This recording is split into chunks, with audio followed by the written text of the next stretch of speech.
Ladies and gentlemen, welcome back to Sea Lord Racing. It has been a while, but we are here now for the 1955 Formula One World Championship. Otherwise known as a very dark year in motorsport, it has to be said. So, some background. Formula One World Championship began, as you may know if you've watched the other videos on this channel, in 1950.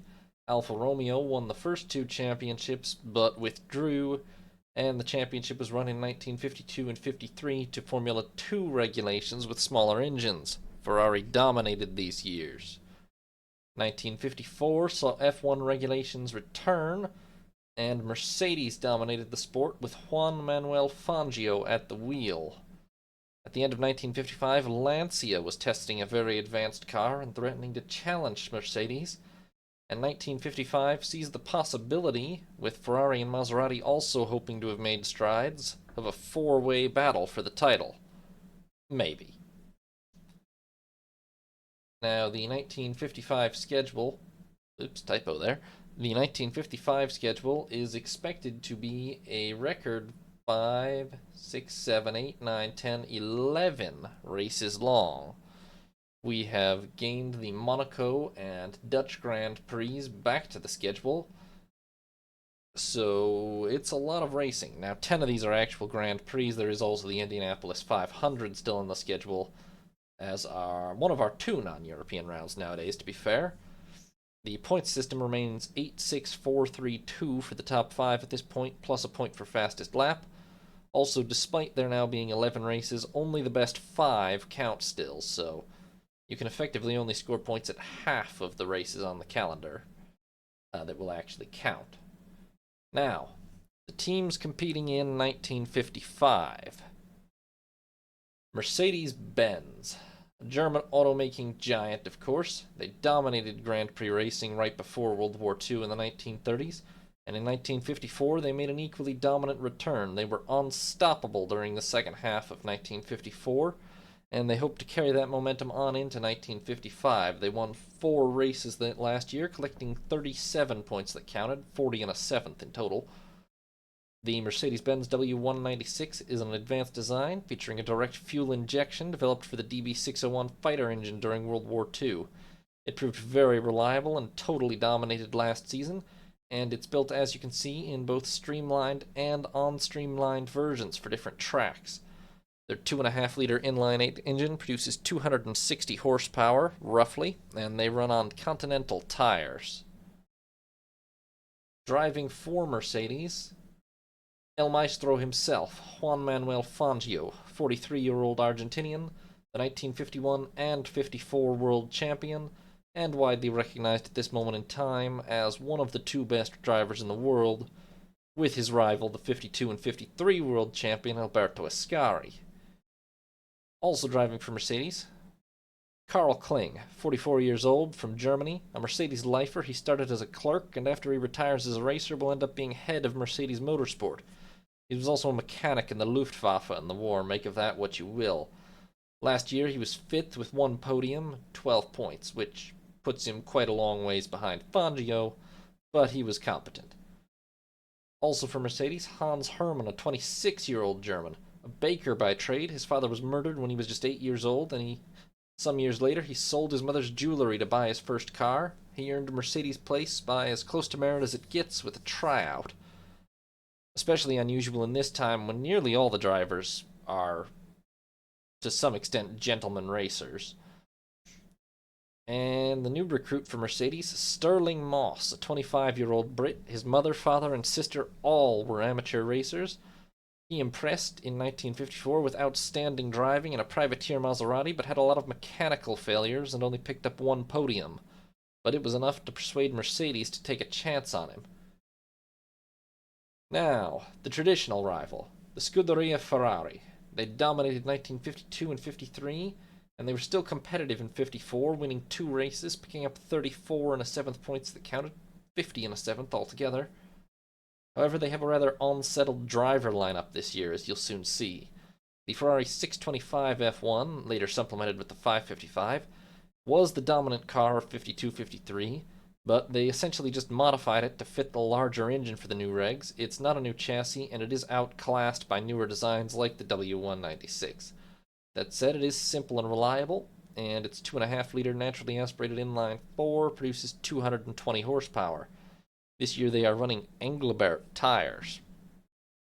Now, Ferrari's drivers: Giuseppe Nino Farina, a 48-year-old Italian, protege of the pre-war great Nuvolari, once drove for Alfa Romeo, including when he won the 1950 World Championship, and his uncle founded the famous design firm Pininfarina. That said, in 1954 he took only one podium, and he's definitely getting up there in age even by the standards of the time.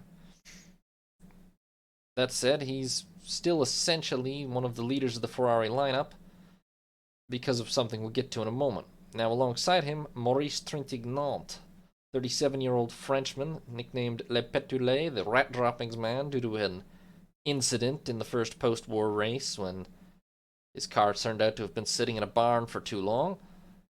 He joined Ferrari last year after a long stint with Gordini, picked up 2 podiums, making him fairly successful last year for Ferrari. Now, Jose Froilan Gonzalez, a 32-year-old Argentine, the protege of Fangio, the pompous bull, or El Cabazon fathead, was injured both in 53 and at the end of 54, and he's decided this year to semi-retire back in Argentina. He will end up taking part only in the Argentine Grand Prix, and so though he was second in the World Championship last year, his career is essentially over, and he'll take only a minor part in the Ferrari lineup this year.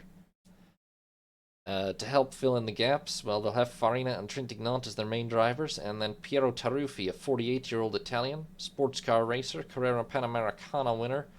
He's mostly not been in F1 too much the last 2 years, and he's really only filling in part-time this year, nor will he even stick with Ferrari for the whole year. But he's a proven Grand Prix winner in many types of cars, and a very good driver, but getting up there. The other traditional opposition, Maserati. Race winners for the last 2 years after a non-competitive first 3 years in F1. They won 1 race in 53, 2 in 54, and they're hoping to do better still this year. They were probably only denied the title last year because Fangio decided to leave for Mercedes. Now, the Mercedes also had a better car, but Fangio won 2 races in the Maserati before leaving. That said, they are lacking a top driver lineup this year, and instead field a series of young and unproven drivers. Now, the Maserati 250F did prove to be a competitive design last year, especially before the new Mercedes, and this year it's been upgraded with a new gearbox and fuel injection to make it more competitive. It's also pretty widely sold to privateers and is one of the more common cars seen not in a factory team. They have a 2.5-liter inline 6 producing 240 horsepower, and they run on Pirelli tires.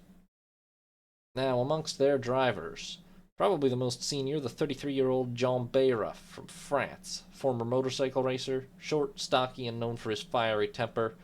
They pick him up from Gordini, where he's been a bit of a veteran the last few years. Still pretty young by the standards of this era, though.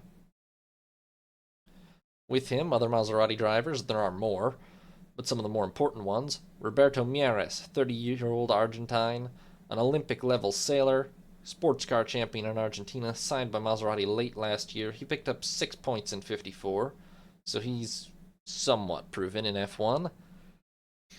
Sergio Mantovani, a 25-year-old Italian, a young gentleman driver, but considered pretty serious. He had modest success, picking up 4 points late in 54.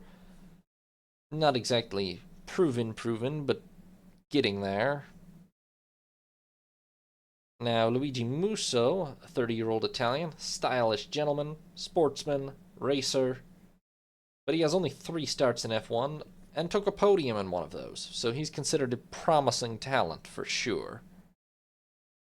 Beira, Mieres, and Musso will be their primary lineup, with Mantovani sort of filling in various places. Now, not quite expected to be competitive, but one of the very traditional teams of F1 at this point, Equipe Gordini of France, a small sports car manufacturer, founded post-war, an independent manufacturer with limited funds. They've been the only French entrant for some years now, and at this point they kind of desperately need a new car. The Gordini T16 is a 4-year-old chassis originally intended for F2. It's aging and underpowered. Their 2.5-liter inline 6 produces less than 200 horsepower. And they do run Engelbert tires. Now, they've taken 4 points in the last 2 years, but it currently looks very much like they'll struggle to do that again this year with everybody else upgrading their cars more. Gordini has another car on the way, but it's not expected to be ready before maybe the end of the season at this point. They've also lost Beira, who was their most successful driver at this point, so they've brought back Robert Manzone, one of their other more successful drivers, 37-year-old Frenchman, former mechanic. He drove for Gordini up until last year. Last year he drove a privateer Ferrari, but he's back now to fill the Beira-shaped gap in the team. He did take 1 podium last year in his privateer Ferrari, so he's pretty skilled. They also have Elie Bayol, a 40-year-old Frenchman who formerly drove a privateer Oscar. He has 1 finish in F1, so we'll see how that goes for them.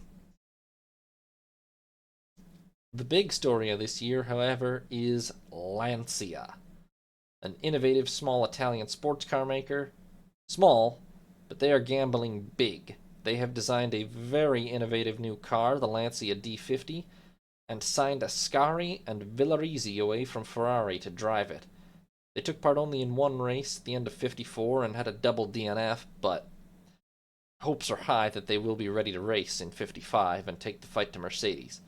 Now, the Lancia D50 is a very innovative design. The engine is a stressed member of the chassis, and as you can see, it has pannier fuel cells, which is pretty explosive, but apparently good for weight distribution. It also has reliability issues due to all these innovations, but it has potential, and it has a 2.5-liter V8 producing 250 horsepower and runs on Pirelli tires. Now, driving for Lancia is actually a very strong lineup. Alberto Ascari, a 36-year-old Italian who won the 52 and 53 World Championships with Ferrari. He signed for Lancia already last year and sat out most of the year with Lancia on ready. Thus, he only took 1 1/7 points last year. But he is one of the very best drivers in the world and considered the main rival of Fangio at this point. His longtime partner, Luigi Villarizi, 45-year-old Italian, business partner with Ascari and a personal friend, he left Ferrari with him for Lancia. Villarizi's brother notably died testing the Alfetta Alfa Romeo some years ago. And the new boy, Eugenio Castellotti, a 24-year-old Italian. He's been racing for 4 years in sports cars. He's sophisticated, tailored, and frankly vain, and the newspapers give him the nickname Il Bello, the Beautiful One. Now, he is a rookie and more or less Ascari's protege, and Italy's great hope for the future.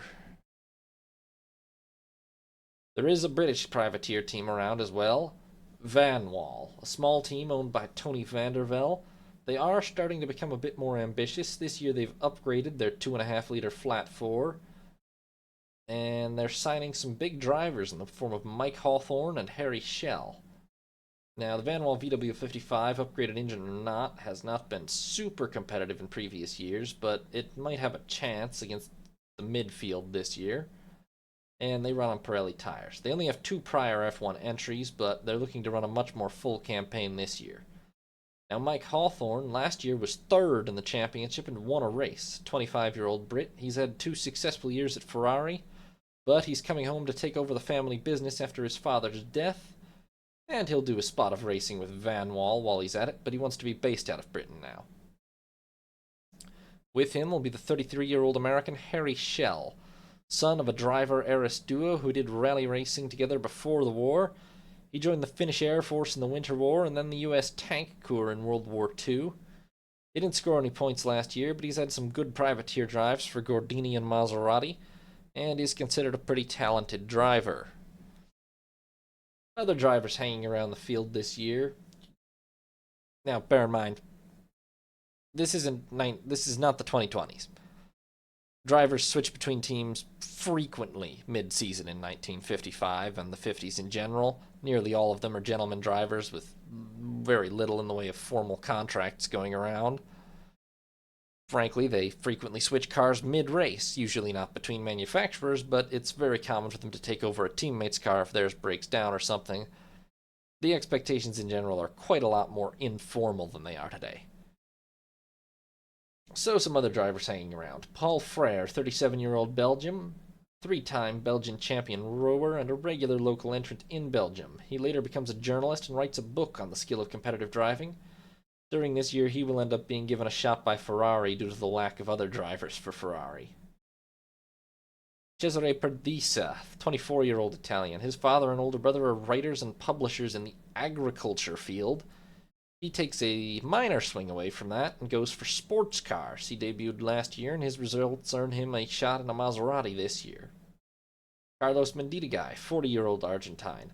One of the best polo and tennis players in Argentina.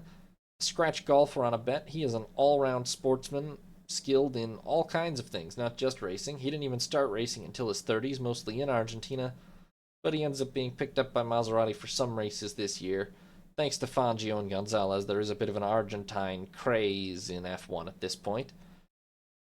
And Umberto Maglioli, a 26-year-old Italian, winner of the Targa Florio and Carrera Panamericana sports car races.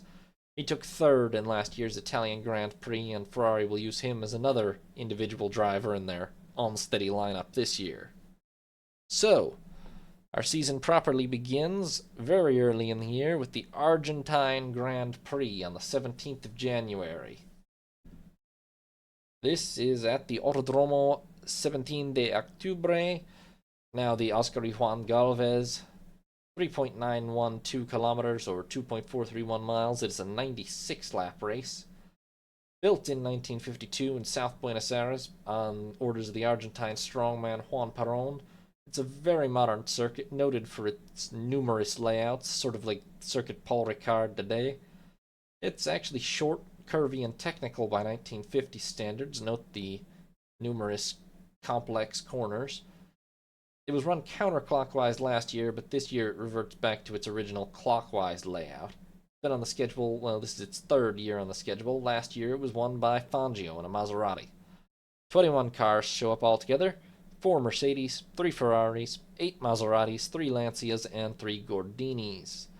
The Maseratis do include several local privateers, and Gonzalez is here for his send-off at his home race in the Ferrari. So, qualifying still happens in this era, but takes place over 2 or 3 days of practice instead of one dedicated qualifying session. Putting it on pole in Argentina is none other than Jose Froilán González in his swan song race with a 1:43.1. 1.7 seconds faster than the previous year's pole, and half a second ahead of Alberto Ascari in the Lancia. 0.6 down is Fangio in the Mercedes, and this gives people a lot of hope that Mercedes are going to be challenged this year. 0.7 down, John Beira in the Maserati, and that is 4 different cars on the front row in Argentina. That 4-way battle is looking promising. Right behind them on the second row, Farina 0.8 down in his Ferrari, Kling 1 second behind in the Mercedes, and Schell 1.2 seconds back. He's driving a Maserati at this point in the season, with Van Wall not entering this race yet.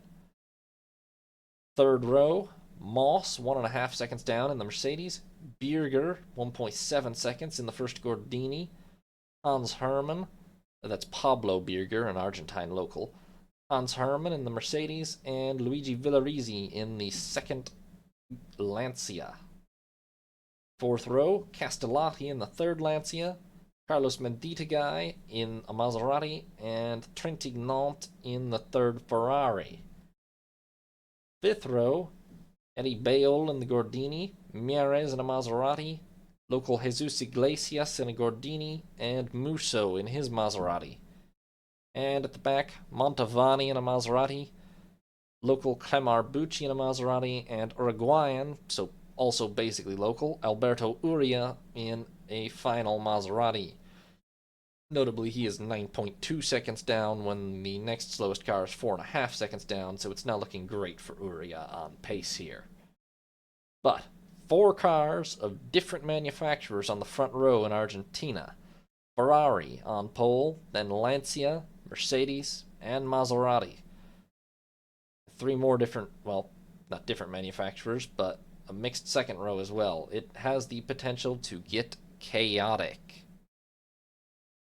Now, the race itself, it is dangerously hot and sunny on the 16th of January, 40 degrees centigrade or 104 Fahrenheit. Fangio takes the lead right off the start, getting his way past Ascari and Gonzalez. Moss also makes a great start from further back on the grid and makes up 5 places. On the second lap, Mendidegai and Bierger manage to hit each other and are both out. And by lap 3, Villarizi's race is at an end as he suffers a fuel leak while Kling and Beira also crash into each other.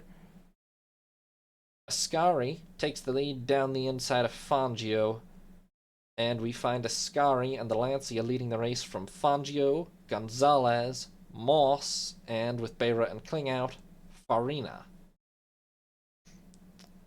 By lap 5, it's actually Gonzalez that moves into the lead, and there is a fierce three-way battle between, well, perhaps the 3 men you'd expect to be fighting for it: Ascari, Fangio, and Gonzalez, with Moss and Farina hanging not too far back.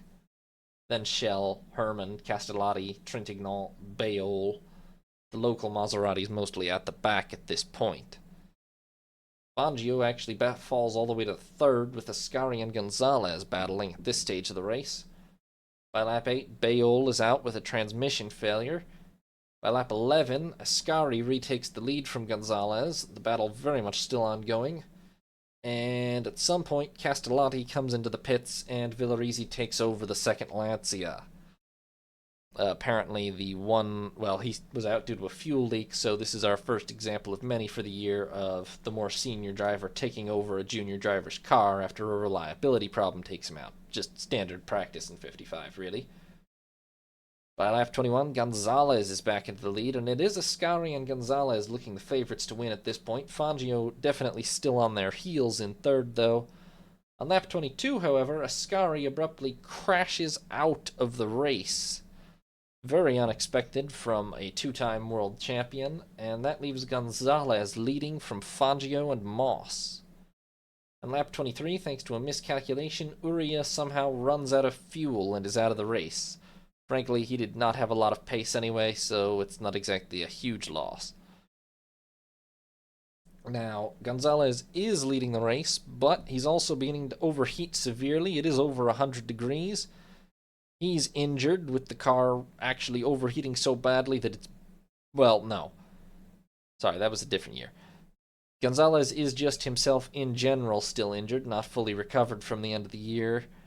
And with the temperature climbing to over 100, on lap 26, Gonzalez comes in and hands the car over to Farina, which allows Fangio to reclaim the lead, and quite a lot of other drivers begin to stop. Farina was actually in a few laps prior to this to cool down, with Ferrari's reserve driver Maglioli, who didn't even start the race, taking over Farina's car. Farina takes a few laps to cool down, takes over Gonzalez's car. Gonzalez now doesn't have a car for a moment, but he could probably get one back if he really wanted. Lap 30 sees Moss out with a fuel system failure, and at this point, with a lot of people stopping, it's Fangio leading the race from, I believe, Schell and Mieres were 2nd, 3rd at this point, although it gets very chaotic. There's not exact lap charts or anything available that I've found, so take exact positions here with a grain of salt. Lap 34, by lap 34, many drivers are being overcome by the heat. In fact, almost the whole field is beginning to swap drivers in shifts. I don't have the exact schedule of that, as I said, but most cars will have 2 or 3 drivers driving them by the end of this race. Fangio himself stops this lap for 3 minutes, gets new wheels, drinks some water, and keeps going. Nobody else drives El Maestro's car. That allows Harry Schell to take the lead very unexpectedly in his Maserati, with Mieres right behind him. In lap 36, Villarizi crashes out the car he took over from Castellati, and that is Lancia done with for the day. 1 mechanical failure and 2 crashes, perhaps exacerbated by the very high temperatures. The Argentines seem to be doing better than everyone else in this kind of weather. Although you would think the Italians would have pretty hot weather, but apparently not Argentina hot. Lap 37, Trintignant's engine blows up, leaving him out. but the two faster Ferraris are still in the race. Lap 39, Iglesias goes out with a transmission failure, eliminating the last Gordini, and Shell makes his stop to rest. He hands his car over to Beira, which puts Mieres into the lead, but Fangio, having made his one stop for water, is closing in fast on Mieres now from behind. And on lap 43, Mieres stops outright to replace his fuel pump, loses 10 minutes, and Fangio finds himself leading the race by a comfortable margin, thanks to sheer attrition, essentially. And, well, the attrition continues. On lap 55, the number 26 Maserati, which by this point has been driven by Bucci, Shell, and Mendita Guy, goes out with a fuel pressure problem. And the number 20 Maserati, which by this point has been driven by Montavani, Beira, and Musso, goes out with a blown engine, which leaves just 7 cars still running in the race. Fangio, Farina, Maglioli, Kling, Mieres, Beira, and Montavani. Although this is the second or third car that Beira's driven this race already. And in the end, that's sort of the last major events of the race. Everyone except Fangio and Mieres continue to swap out drivers pretty much every 15 to 20 laps for the rest of the race. Notably, the lead Ferrari swaps hands no less than 4 times over the course of this race, with 3 men driving it in 5 shifts between them. Fangio doesn't need 5 shifts. Fangio drives the entire race himself and wins by a minute and a half with fastest lap. To be fair, this probably does mean he was slower than individual Ferrari drivers, considering they made 4 stops, but he pulled it off. Mieres, to his credit, also completes the full race distance, so apparently the Argentines really are used to it, because those are the only 2 Argentines to finish, and neither of them swapped cars at all. That means, for race 1, Juan Manuel Fangio takes the win from a Ferrari shared by Gonzalez, Farina, and Trintignant, which finishes a minute 29.6 behind. To their credit, the Ferrari team there are the only other ones on the lead lap, or on the next to lead lap, with the third-placed Ferrari shared by Farina, Trintignant, and Maglioli. Granted, that's 2 out of the 3 same people, finishes 2 laps behind. Also 2 laps behind, the 4th-placed Mercedes, which was driven by Herman, Kling, and Moss at various points in the race. And 5 laps behind, but still scoring points, is Roberto Mieres in the Maserati. Now, if you think this is going to be complicated for the standings, you are correct. All points have to be divided by 3, and it's a bit of a problem to keep track of. Also finishing the race, a Maserati shared by Shell and Beira, which finishes 8 laps down, and a Maserati shared by Musso, Montavani, and Shell, which finishes 13 laps down. Although most of the field does retire, to be fair. After one round, here are your championship standings. Fangio, a perfect 9 points from the first race in the end, even though the competition looked very close, but in the end they all fell to bits, and Fangio didn't. Farina and Trintignant, having shared both the 2nd place and the 3rd place car, end up taking 3 1/3 points apiece. The calculation is essentially 2 points for 1/3 of a 2nd place, and 1 1/3 points for 1/3 of a 3rd place, so 3 1/3. I don't know what they would have done if I don't know if it's possible to technically game the system by having a part in, sufficient numbers of cars.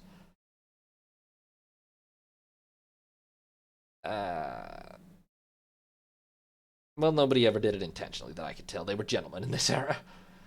But it certainly does make things complicated. 2 points for Mieres and for Gonzalez with the shared 1/3 of a second. 1 1/3 for Maglioli with a 1/3 of a 1/3. And 1 each for Moss, Kling, and Herman with a 1/3 of a 1/4 each. Now, the Constructors' Championship still does not actually exist yet in this year, but I'm tracking it unofficially using the same point system as the drivers, and the same point system that would be used later when a Constructors did exist, which is only the top car for each manufacturer scores points. And that puts us at Mercedes 9, Ferrari 6, Maserati 2, which is simple enough.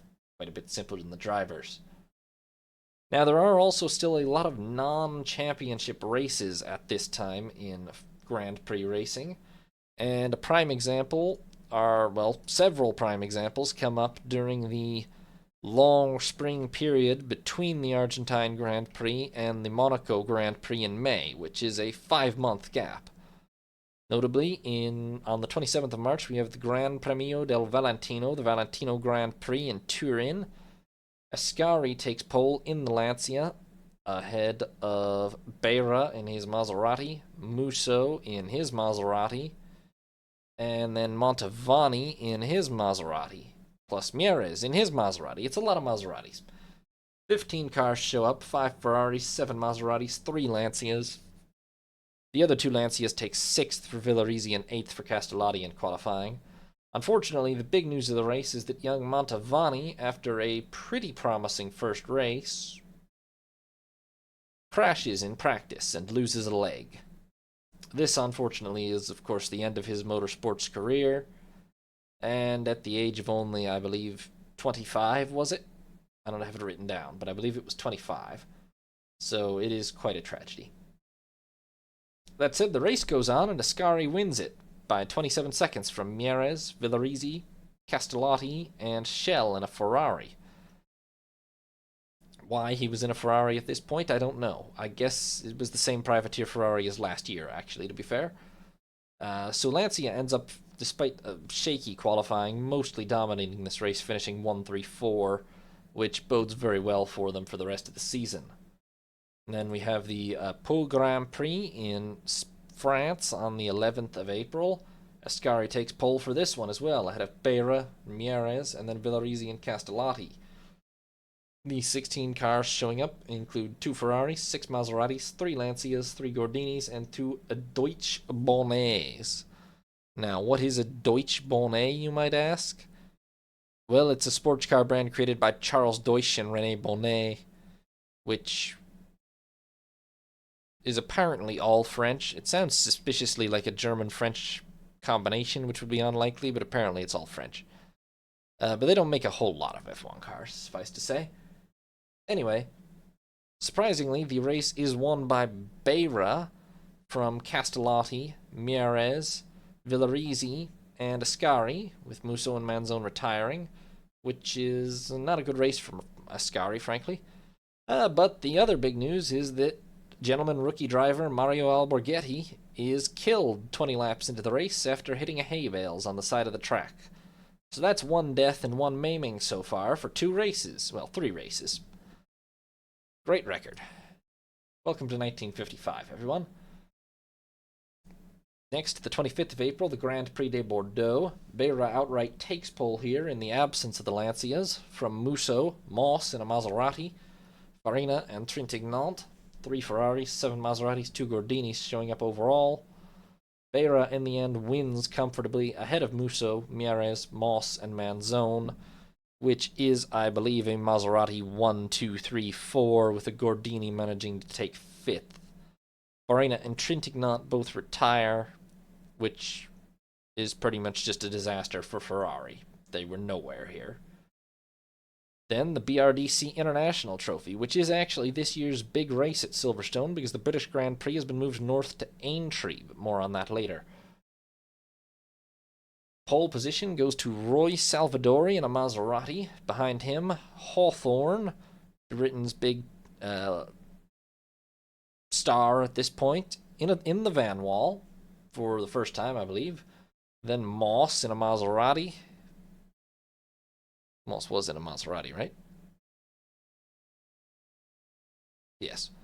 Moss in a Maserati. Jack Fairman in a Connaught, which is one of the big British local cars still at this point. And Peter Collins in a Maserati.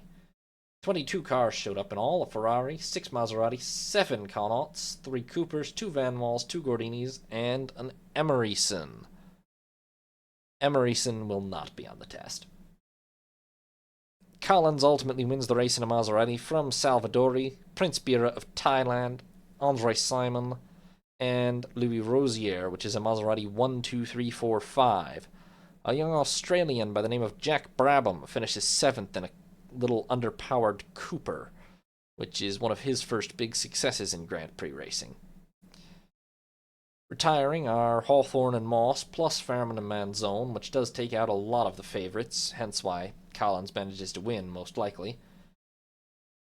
Then we have the Gran Premio de Bari, or Napoli, on the 8th of May.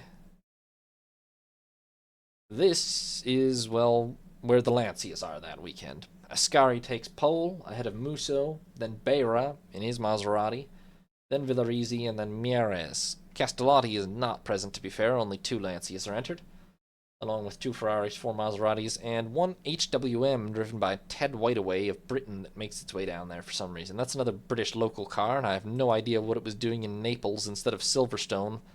This is, you realize, the same weekend as the BRDC trophy, so I have no idea how it ended up in Naples. But anyway, Ascari comfortably wins the race by over a minute from Musso, then Villarizi, Beira, and Scarlatti, especially after Mieres retires. And that finally brings us to our second proper Grand Prix of the season. The pre-season is more or less over, and we reach Monaco on the 22nd of May. The Circuit de Monaco is not that different than the present-day Circuit de Monaco. 3.145 kilometers, or 1.954 miles, 100 laps. Still a street circuit in the heart of Monaco, first used back in 1929. Unlike the present-day track, it has a much shorter tunnel. There's not as much construction there yet. And after Tabac, it runs through what's now the pit lane up top. There's no swimming pool section yet. It is returning after an absence of several years, having been on the schedule in 1950 but not since, and the Chicane du Port is moved further from the tunnel after there was a bit of a spinning incident and wave problem there last time. In 1950 it was won by Fangio for Alfa Romeo. That's a little while ago now, but we'll see if it's a good omen for him. 22 cars show up in all, 3 Mercedes, 4 Lancias, 4 Ferraris, 6 Maseratis, 3 Gordinis, a Van Wall, and an HWM. With Mantovani now missing a leg, Maserati bring in Perdisa to replace him. I'm sorry if some of this feels in bad taste, but it's just there's too many deaths in 50s Grand Prix racing to be extremely mournful about all of them in a certain sense. Hawthorne and Van Wall do show up with a single car. You almost have to make light of it in order to not think about how messed up it is. 55-year-old local Louis Chiron gets a Lancia. Hans Hermann crashes in practice and is injured, although it's not entirely career-ending, but he's replaced by Andre Simon for the race. And I think pretty much for the rest of the season, if I'm not much mistaken. Yeah, he'll end up out for the rest of the season, and, well, for various reasons that will soon become clear, that's mostly the end of his successful top-level F1 career. But we'll get to that. Now, qualifying for the Monaco Grand Prix. Pole goes to Fangio with a 1:41.1 because I believe the rule is the same as it is now, because Fangio sets his lap earlier in the session, I think is the difference. Because Ascari does set an identical 1:41.1 in the Lancia and starts second on the grid right next to him. Moss is just a 10th down in the second Mercedes to boot. Behind them, Castellotti in the second Lancia, Beira in his Maserati, then Mieres in the Maserati, Villarizi in the third Lancia, Musso in a Maserati, Trintignant in a Ferrari, Simon in the third Mercedes stepping in for Hermann after his injury, then Perdisa in a Maserati, Hawthorne in the Van Wall puts it on the fifth row, which is 4.5 seconds down. I mean, obviously the gaps are much larger than present-day F1 still. It's actually a relatively competitive showing for the Van Wall. He does beat the first Gordini of Manzone. And then behind him, Farina in the Ferrari, kind of well off the pace, as is Taruffi, but the Ferraris in general at this point in the season are kind of looking the slowest car. Gonzalez did do well, not the slowest overall, but slowest out of the top four. Gonzalez did do quite well with it in Argentina, but other than that, they didn't do too well in Argentina. And qualifying in Monaco does not go well for them. Behind Farina and Taruffi, we have Bayol and Gordini, then Rosier in a Maserati, and Harry Schell in a third Ferrari. I believe his is a privateer, but nonetheless. Then Chiron in his Lancia, the local veteran, and Paulet in a Gordini. And starting at the very back, Lance Macklin in a Maserati, and Ted Whiteaway in his HWM. I guess he's just touring around the Mediterranean doing races down here. I don't know what to tell you. That said, Macklin and Whiteaway officially DNQ, as even at the time it was deemed that there was only room for 20 cars on the grid in Monaco. So, well, Macklin has a bit of tough luck as he sets the exact same time as Jacques Paulet in the Gordini. Whiteaway, to be fair, is 8 seconds behind, so he probably wouldn't have contributed a whole lot to the race. Now, weather on the day of the actual race is pretty nice. Fangio holds the lead off the start. Castellotti gets a jump on Moss and Ascari and moves into second. It's a bad start for Simon in the third Mercedes, and for Farina in the Ferrari. A very good start for Schell in the Ferrari at the back, and for Pardisa in the Maserati. By lap 5, Castellotti is no longer in actually, I have this fine picture of the start. As you can see, we have... Actually, I don't... What number was what? Diagram. Okay. We have Fangio in the number 2 Mercedes, Moss in the number 8 Mercedes, and, of course, Ascari right between them in the Lancia. Castellotti is actually in the number 30 Lancia right here. So I'm not quite sure how he ended up getting the jump on them, but he did. But this is what the Circuit de Monaco looked like in 1955. Note the hay bales, the audience standing right behind the hay bales, and this definitely not certified crash fence with the Castrol logo on it. It's all very safe. Surely nothing this year will happen that will disastrously prove how unsafe this is. Anyway, by lap 5, Moss is into second, overtaking Castellotti. So it's Fangio and Moss ahead of Castellotti and Ascari, then Beira and Mieres. By lap 9, Musso is out with a transmission failure, and Rosier with a fuel leak caused by start damage.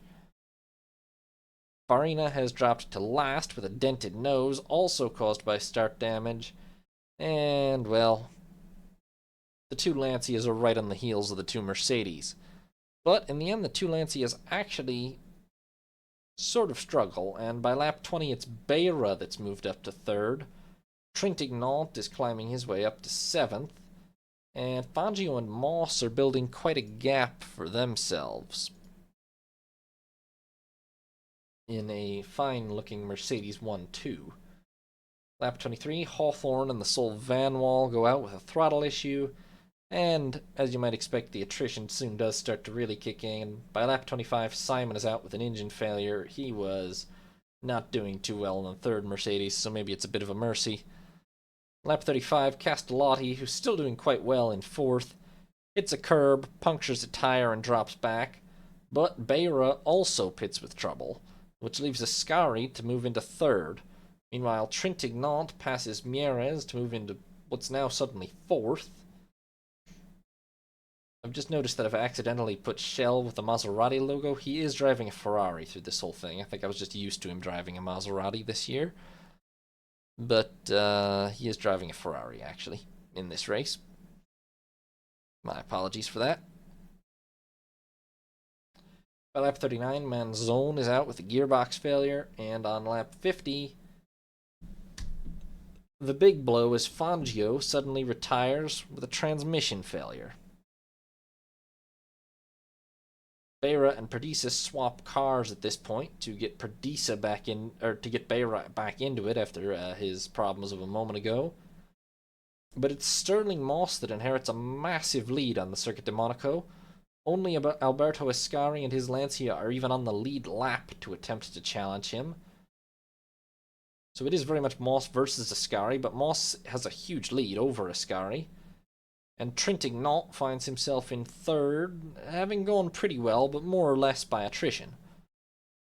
And the race carries on. Moss is 84 seconds in the lead, all but certain of what is, I believe, going to be his first Grand Prix win, actually.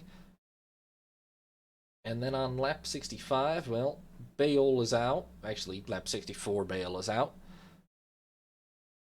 And then Mieres with a transmission failure, which brings Beira right back up to fourth in his new car after his issues. Villarizi is up to fifth, so Lancia has 2 cars in the points, which is a pretty good success, but Moss looks certain for the win.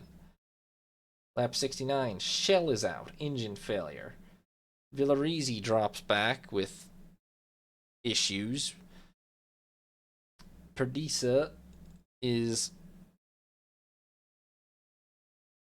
The lapped Perdisa is harassing Ascari for no clear reason, really, just because he can. There were no blue flags yet or anything at this time, so lapped cars could theoretically put up quite a fight, and sometimes chose to for no particular reason.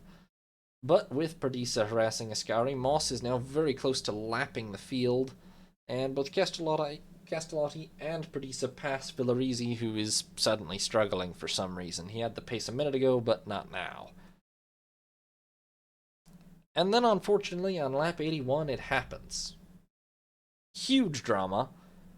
Moss's engine blows up halfway through the lap, and he pulls in at the end of the lap with his engine midway through disintegrating.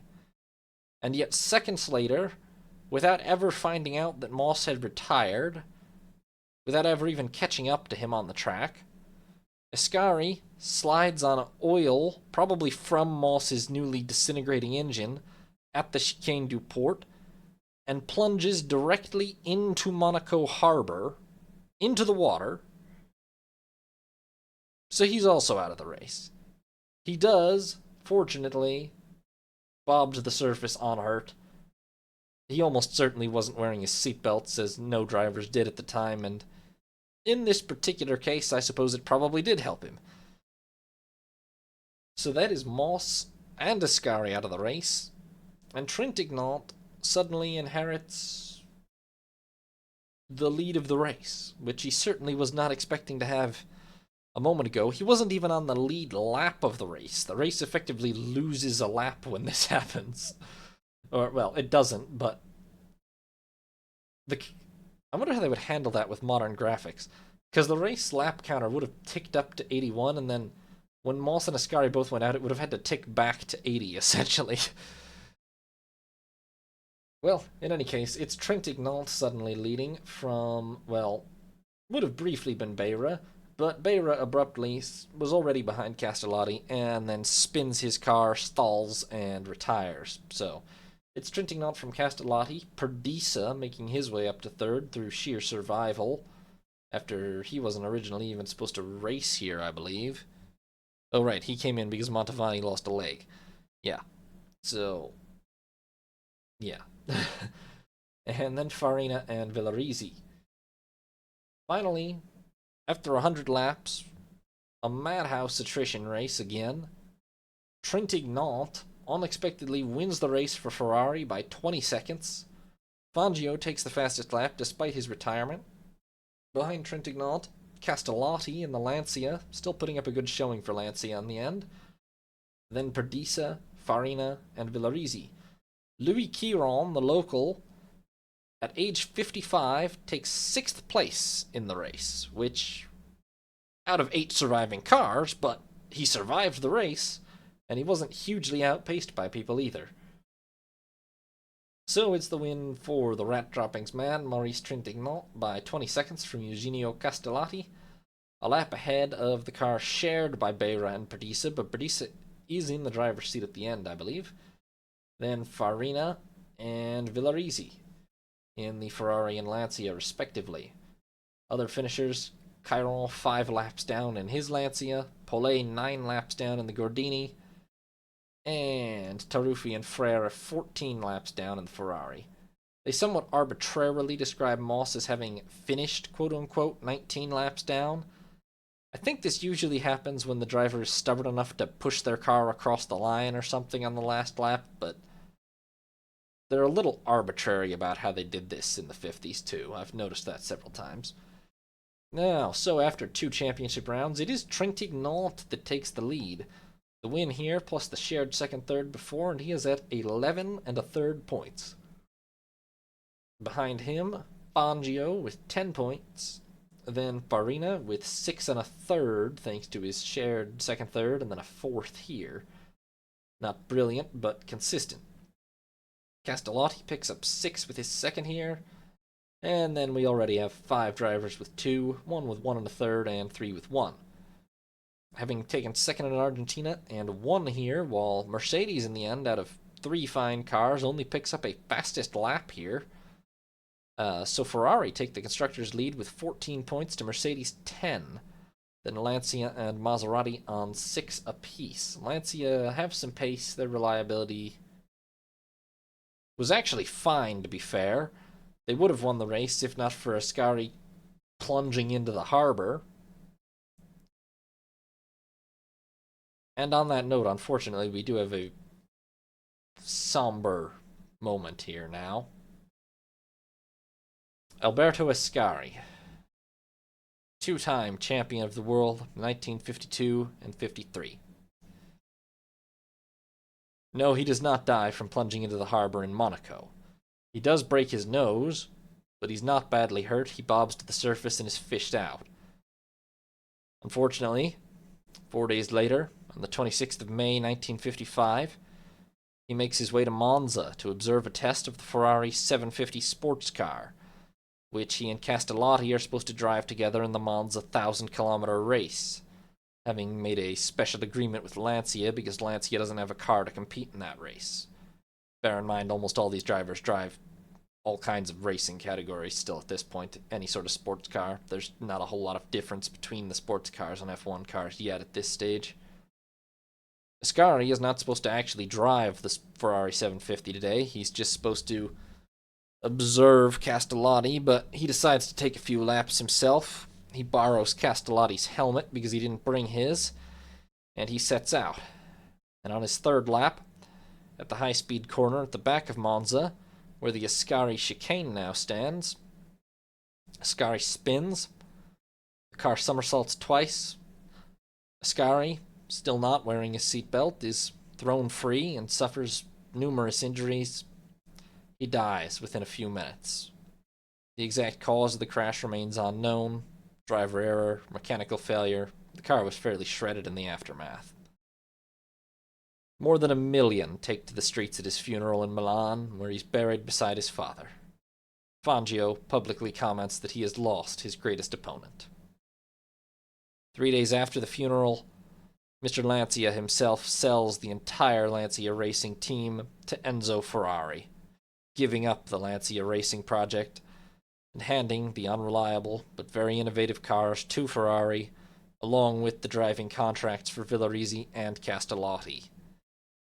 Between the emotional blow and the expected financial blow, this was the last straw for Lancia, and they are out of Formula One. What could have been if Ascari had lived, we will simply never know. But we lost an exceptionally great racer that day, of course.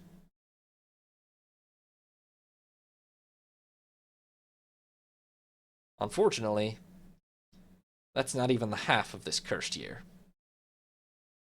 May 30th sees the Indianapolis 500.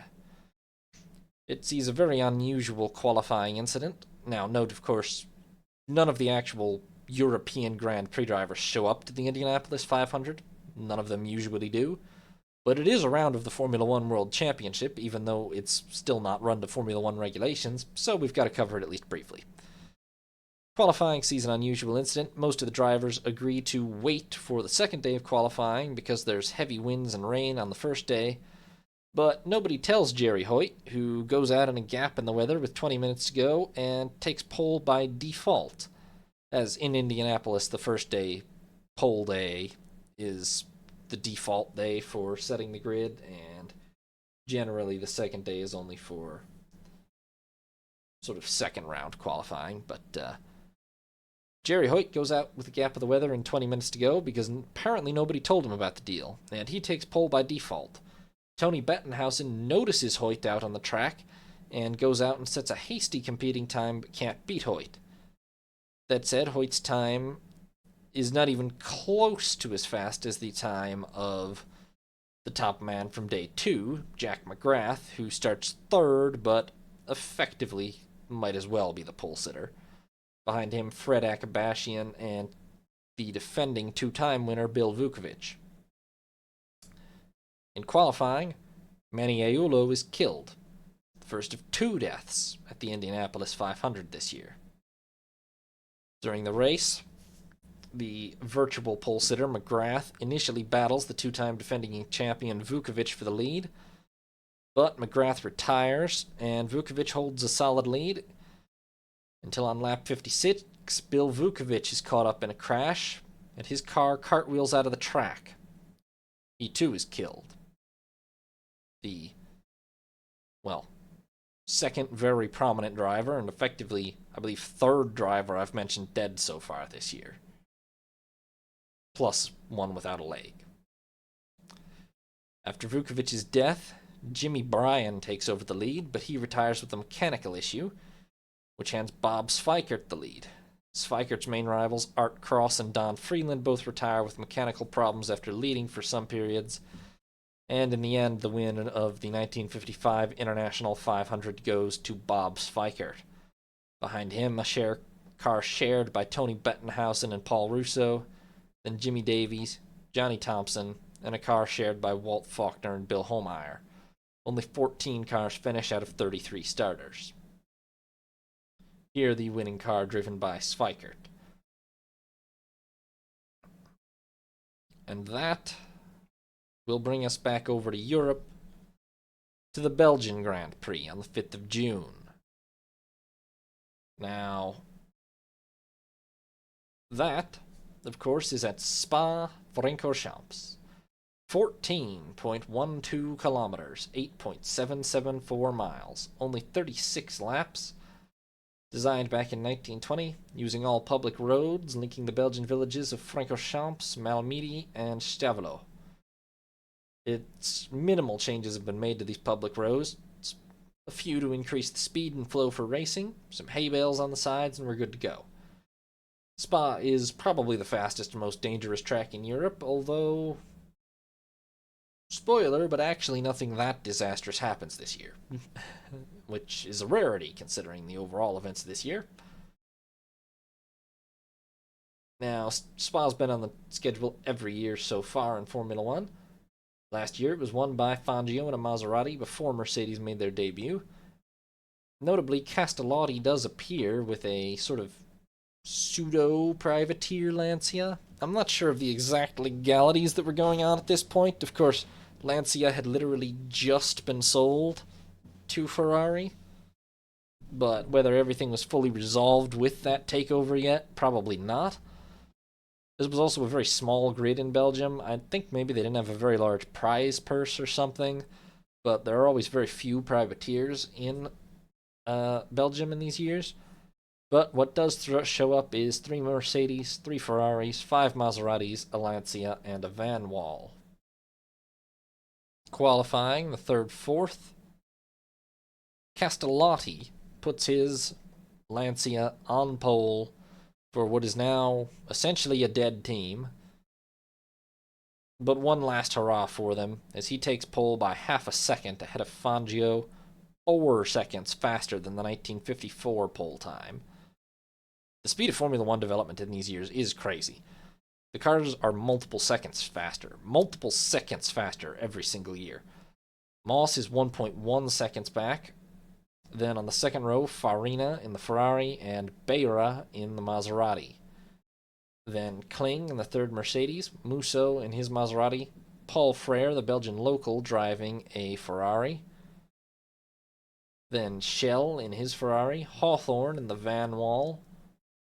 And near the back, Trintignant in a Ferrari, Perdisa in his Maserati, and Rosier in his Maserati, 37.3 seconds off the pace, plus Mieres in one last Maserati, 50.9 seconds off the pace. Now, note, for whatever reason, the number 4 Ferrari ends up being qualified by both Schell and Trintignant. Schell actually sets a faster time, but in the end, it's Trintignant, as winner of the last Grand Prix, that actually gets given the nod to start. So, note that I mentioned Ferrari brought 3 cars. This Schell car doesn't actually get started by Schell. It's started by Trintignant. I forget which grid position it starts in out of the two of theirs, but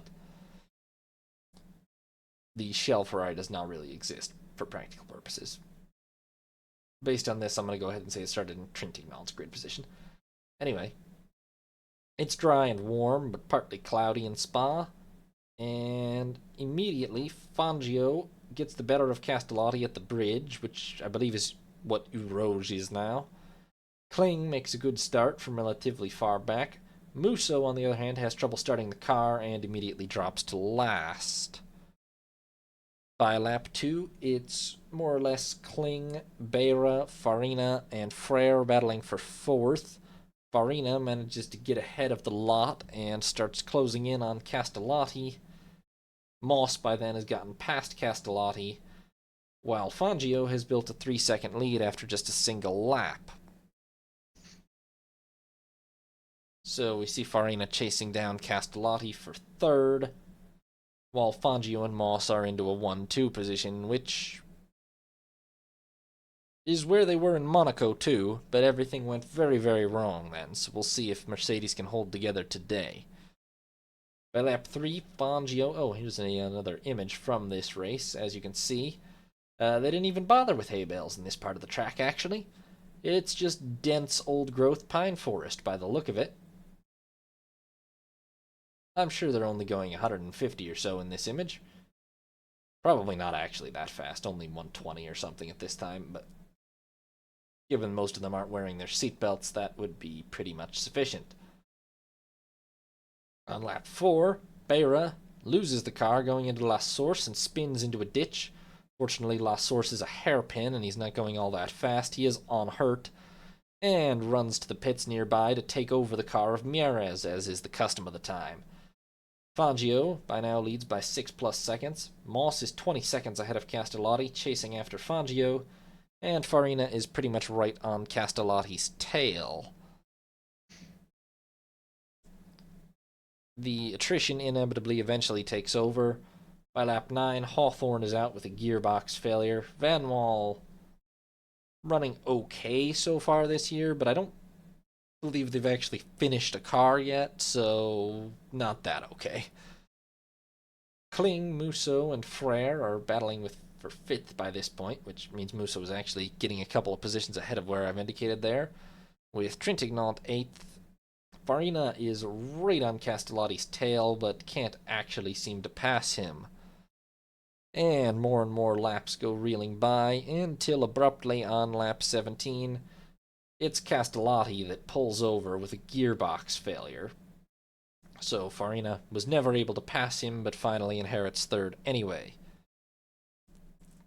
Kling and Musso are battling hard for what's now 4th, while Fangio sets a new lap record, 4:20.6, and has pulled to 13 seconds ahead of Moss. Farina is nearly a minute behind Moss in turn.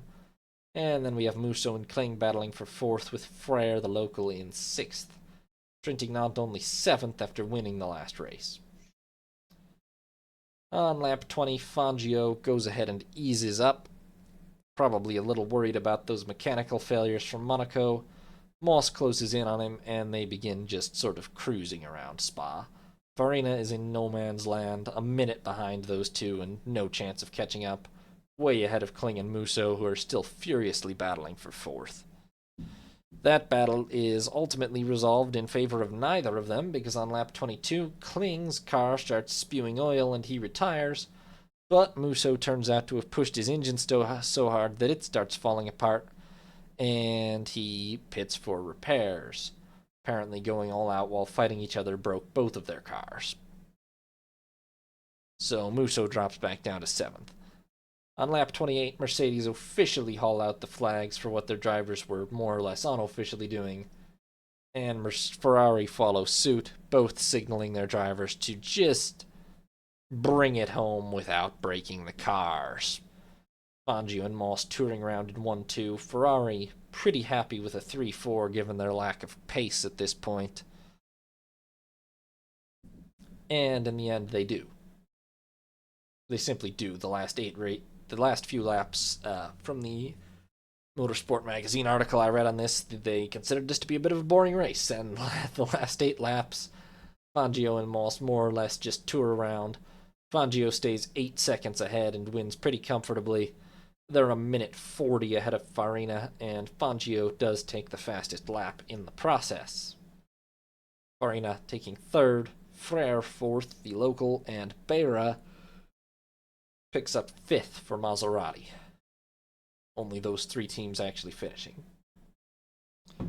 So it's Fangio that wins, 8.1 seconds. Farina 3rd, a minute 40.5 back. Then Frere, 325.5. Thankfully for him, it's a long lap, so he stayed on the lead lap. And then Beira and Mieres actually shared the car that finished 5th the lap down. Forgot about that one.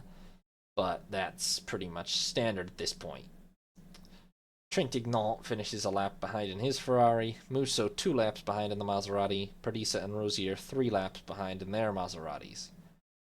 And that leaves the championship standings looking like this. With another 9 points in hand, Fangio retakes the lead.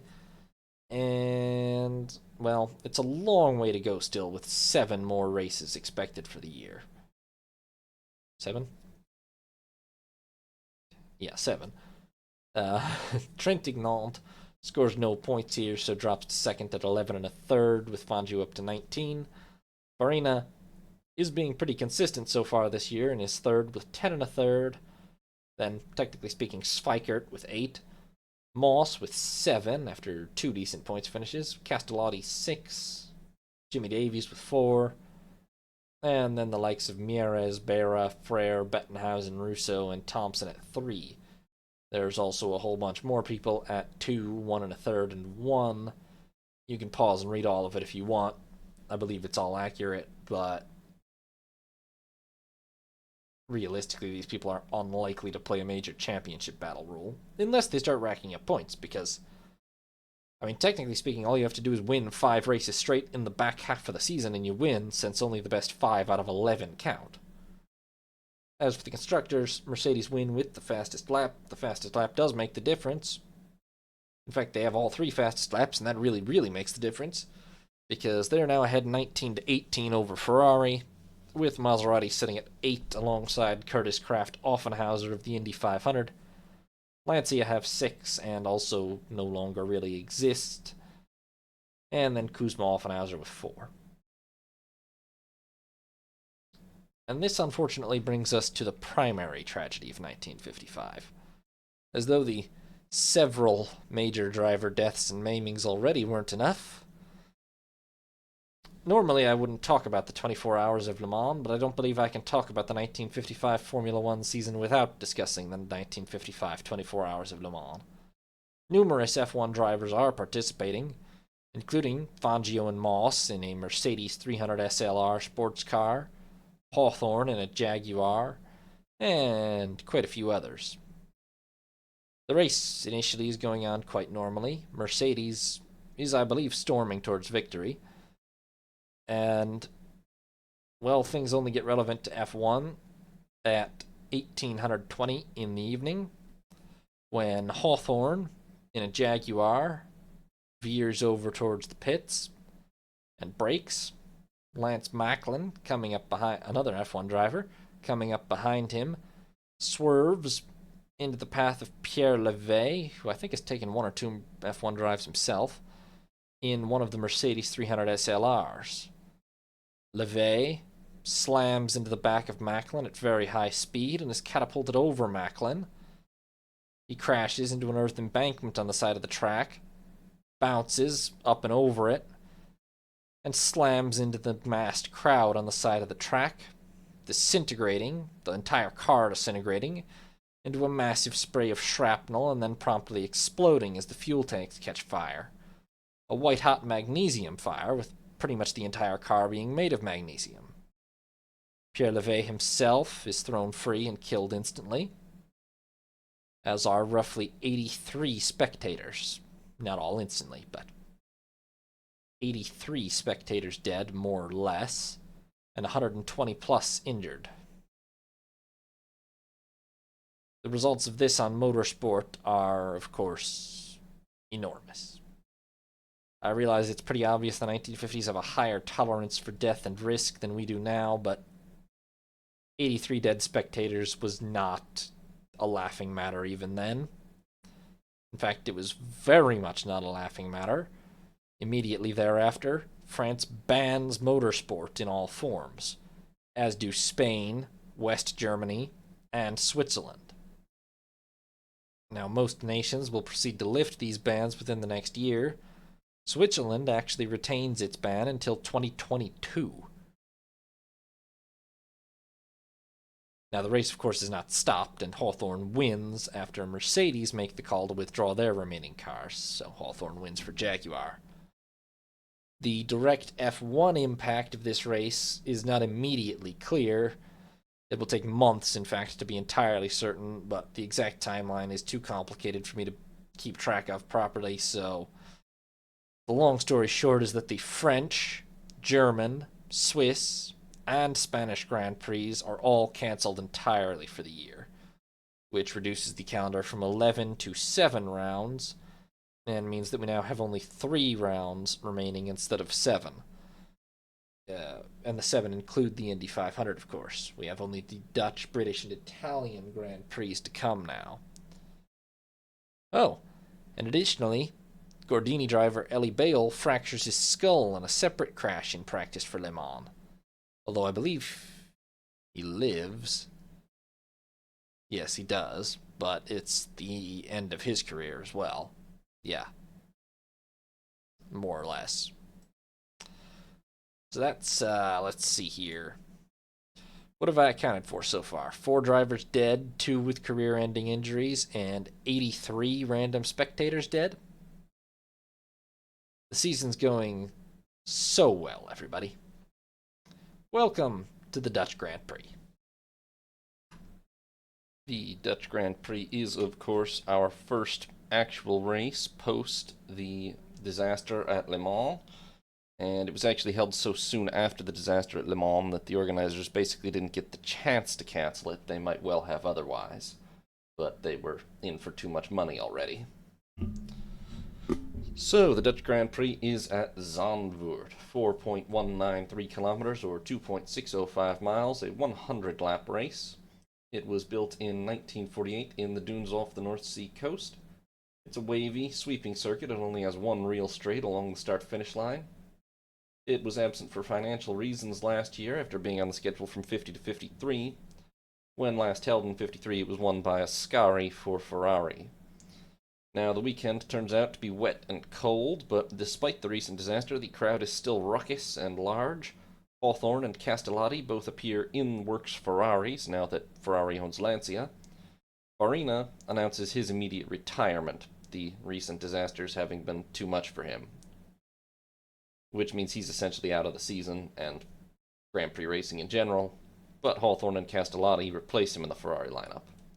16 cars appear, 3 Mercedes, 4 Ferraris, 6 Maseratis, and 3 Gordinis.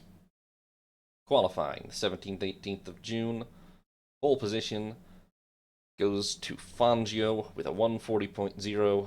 Moss is 4/10ths down and Kling 1.1 seconds down.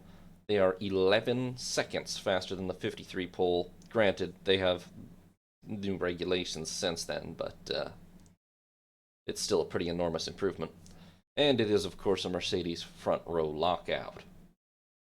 On the second row right behind them, Musso and his Maserati, then Hawthorne in the Ferrari.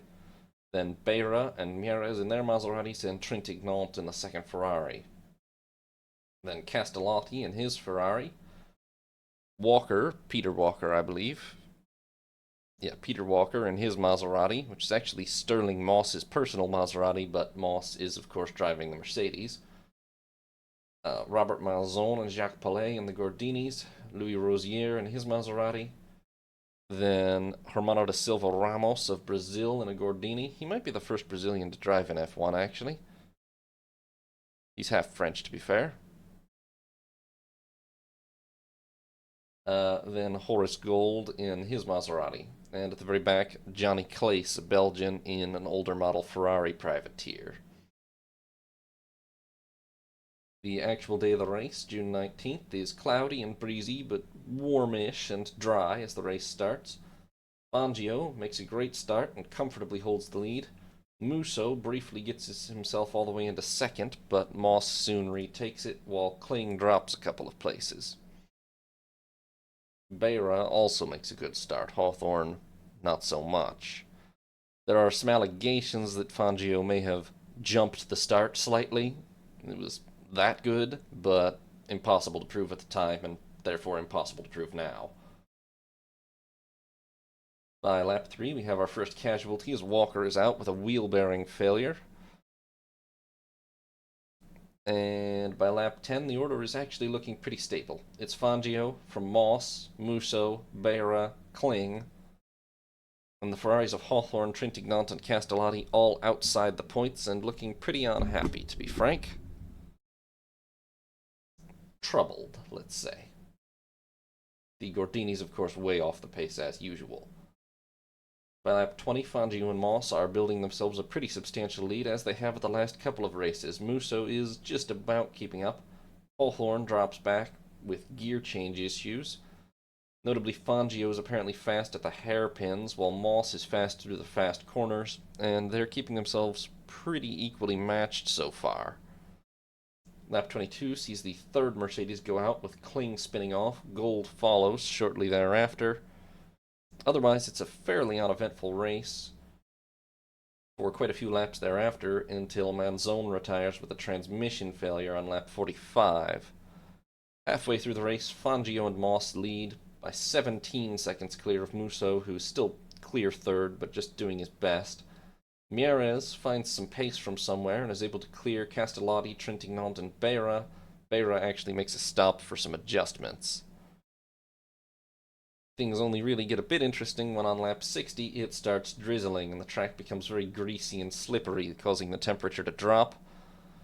Trintignant retires 6 laps later with a gearbox failure, while Musso, having done so well up to this point, spins and loses 30 seconds in the wet conditions. Most of the drivers hold it together despite the greasy conditions, and in the end, after 100 laps, Fangio leads Moss across the line with the drizzle easing off. It's not much of a difference, but Moss's engine gives him trouble on the last lap, which ends any chance of him challenging Fangio at the end. Musso does manage to still finish third and on the lead lap. Mieres, finishing fourth, actually takes the fastest lap. And, well, it's a disaster-free race, at the very least. And here we have the image of the finish line, actually. Fangio and Moss finishing very close together. Not a lot of crowd safety improvements yet, as in none. So Fangio wins it by 0.3 of a second from Moss. Musso finishes 57.1 seconds back in his Maserati, which makes him clear third best driver for the day. Mieres is a lap down in his Maserati and takes fastest lap.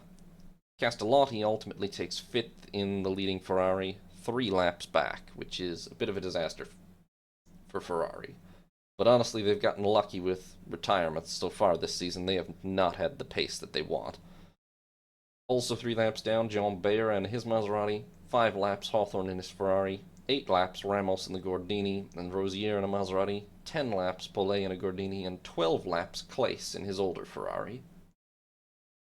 So, the championship standings, with another win under his belt, and only, as we know, but they didn't know for sure at the time, 2 races left to go, Fangio is now looking very, very good for the championship, sitting at 27 points. with 2 second places in a row. Moss is up to second with 13. Then Trintignant with 11 and a third, but he hasn't scored since Monaco. Farina with 10 and a third, but he's retired now. Then Sveikert, Castellotti up to 8 after his performance here. Mieres at 6. Various others at 4, including, of course, Musso, who took 3rd here. And then 3. And various others bringing up the back. Carl Kling has only taken 1 point despite being in the Mercedes, which is honestly quite disappointing for him. Oh, and I neglected to put Mieres' fastest lap here, so he actually has 7 points. That's my bad. Constructor-wise, Mercedes take another win, which will put them a little bit more firmly into the lead with 27 points ahead of Ferrari's 20. Despite their success at the start of the season, that was partially brought on by poor reliability for others, and after a third in Belgium, Ferrari looked pretty outclassed in the Netherlands, which is unfortunate for them. Maserati take 3rd here for 12 and beat Ferrari for the first time this season. And then Lancia don't really exist anymore. So, with the French Grand Prix cancelled, the next race actually held is the British Grand Prix on the 16th of July. And it is held not at Silverstone for the first time, but at the Aintree circuit, 4.828 kilometers or 3 miles, 90 laps. A brand new, very modern circuit built sort of inside or around the Grand National Horse Track up in Liverpool. This is the first year for this track on the schedule, although of course the British Grand Prix has been on the schedule every year. Gonzalez and Ferrari won last year's British Grand Prix. As usual, a large local entry does turn out, and all the works teams by now have regrouped and are present in full force. 25 cars appear at Aintree. 4 Mercedes, 3 Ferraris, 8 Maseratis, 3 Gordinis, 2 Van Walls, and for locals, 4 Connaughts and a Cooper, plus a lot of the Maseratis are locals. Qualifying in the 14th, 15th, pole goes to Sterling Moss at his home race, 0.2 of a second ahead of Fangio. 1 second down, Beira in the Maserati. Then on the second row, the next 2 Mercedes. Kling in 1 Mercedes, Taruffi now driving a 4th Mercedes for this race. And for the remaining race at Italy as well. On the third row, Mieres in a Maserati. Schell puts 1 Van Wall on the third row. Then Simon in a Maserati. Then Musso in another Maserati. Castellotti puts the lead Ferrari on the 4th row, 4.6 seconds back. Obviously still struggling for pace. Then we have Manzone in the Gordini, Hawthorne and Trintignant in the next 2 Ferraris. Behind a Gordini, which is not a good sign. Rolt in a Connaught, Tony Rolt.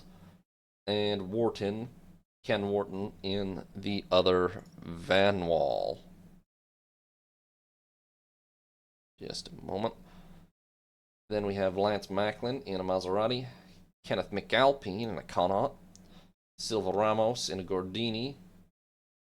Then local Leslie Barr in a Connaught. Roy Salvadori in a Maserati. Jack Fairman in another Connaught. Horace Gold in his Maserati. Mike Sparkin, who's actually French, in a Gordini.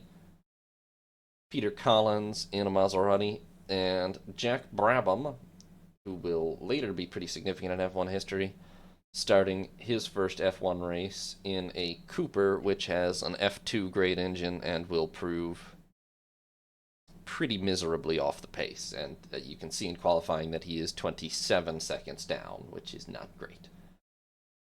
The race itself, well, the morning of the race dawns hot and dry. Fairman is unable to actually start the race as he blew up his last engine in practice. Fangio immediately jumps Moss at the start to take the lead, with Beira just behind, then Kling. Musso makes a great start all the way up into 5th place, and then Taruffi. Of course, it's slightly easier to make a great start in this era when the rows are 3 wide in some cases. Musso was, well, he was on the 4th row still, so it's pretty impressive. By lap 3, Moss actually retakes the lead. Moss and Fangio quickly set a blistering pace, with only Beira able to cling to the back of them in this case, although Musso is pretty close, but he's stuck behind Kling. By lap 5, our first casualty, Manzone out with a transmission failure. The Gordinis, despite being an old design, have really struggled with reliability this year as well. And with the weather being very hot, and the pace set by the Mercedes at the front being very high, cars soon begin to drop out, frankly, like flies. Also, the number of local entries with less well-maintained cars probably plays some role in that, but it's a bit of a race of attrition. Lap 10, Beira out with an oil leak, which ends the main challenge to the Mercedes. Simon out with a gearbox failure. Moss and Fangio by this point are already unchallenged except for each other. Kling is already too far behind, but it's pretty steady in third. By lap 18, Castellotti in the lead Ferrari is out with a transmission failure, actually the lap before. Fangio retakes the lead from Moss again, but they are battling quite closely with each other and well ahead of the other Mercedes. By lap 21, we have, out on lap 19, Marr, brake failure. Lap 20, the car driven by Rolt and Walker, transmission failure. Lap 21, Shell in the lead Van Wall, throttle problem. By lap 24, out, Gold, brake failure. Salvadori, gearbox failure. By lap 26, Moss has retaken the lead again, still nothing between the two lead Mercedes.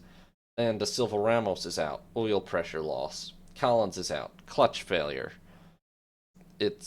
Yeah.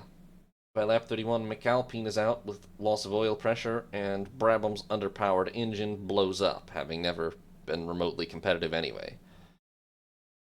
And that about at least thins the herd, so the number of retirements begins to finally drop, with the cars with major problems having blown up by now. Still, the next major event is that Miera's engine fails on lap 48. That leaves Mercedes with a 1-2-3-5, with Musso at least still putting up some kind of a fight against them. That said, even despite his best efforts, Taruffi closes up on Musso over the next few laps, and by lap 60, Taruffi has passed Musso after a long battle. Trintignant retires with an overheating issue. Some retired drivers are beginning to swap in across the field. I'm not going to go over all of them. But by lap 60, Mercedes is running a 1-2-3-4, with Musso the only other car in the points, and it's pretty much over. After 90 laps, Mercedes take that 1-2-3-4. Fangio nearly passes Moss on the final straight, but is alleged to have eased off to let Moss have his home race. However, he always denies it, but Moss puts the victory laurel onto Fangio's head afterwards, suggesting what he thought of the matter. Moss does take fastest lap, and, to be fair, was very closely matched with Fangio throughout the whole race. This ends a 5-year points streak for Ferrari, only the second Grand Prix ever in which Ferrari did not score points, the only running Ferrari being Castellotti, who finishes 6th. Their pace at this point fairly disastrous.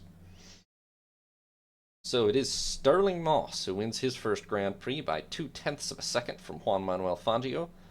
Carl Kling finishes a minute 11.8 back in the next Mercedes. Taruffi in the fourth Mercedes is lapped, but does take fourth. Musso in the Maserati is 5th. And at the moment, perhaps looking like one of the best non-Mercedes drivers, along with John Beira in the other Maserati. Other finishers, Mike Hawthorne and Castellotti shared a Ferrari which finished 3 laps back. Sparkin in a Gordini, 9 laps back. Macklin in a Maserati, 11 laps back. And Wharton and Shell shared a Van Wall, which finished 18 laps back, although that might be another case of a car that... Oh no, they did finish shared, okay. Wharton and Shell shared a Van Wall, which finished 18 laps back. The rest of the field retired in a absolute array of disaster. So, having taken second... That is not the right flag, but having taken second, Fangio ends up with 33 points, ahead of Moss with 22. At the time, the cancellation of all Grand Prix was not yet final, so Fangio was unable to actually celebrate on the day, but in reality, with hindsight, we can say that, in fact, Fangio has now won his 3rd World Championship. Stirling Moss being 11 points behind. Trintignant is still 3rd with 11 1/3, although he only scored points at 2 out of 5 races so far. Farina 10 1/3. Castellotti sitting at 8 with Schweikert, then Miera's 7 actually, and Musso 6 after 2 good races in a row here. Kling is up to 5 after at least taking a podium here, but still way behind his Mercedes compatriots. And then we have various other drivers with some measure of points. Taruffi took 3 here. As for the championship standings, we have Mercedes-Benz with 36 points, then Ferrari with 20, having scored none here, and Maserati with 14. Obviously, Mercedes have secured this, but again, remember, it's not an official title, but if it had been, Mercedes would have won in a bit of a landslide in the end. Lancia, of course, still scoring no points.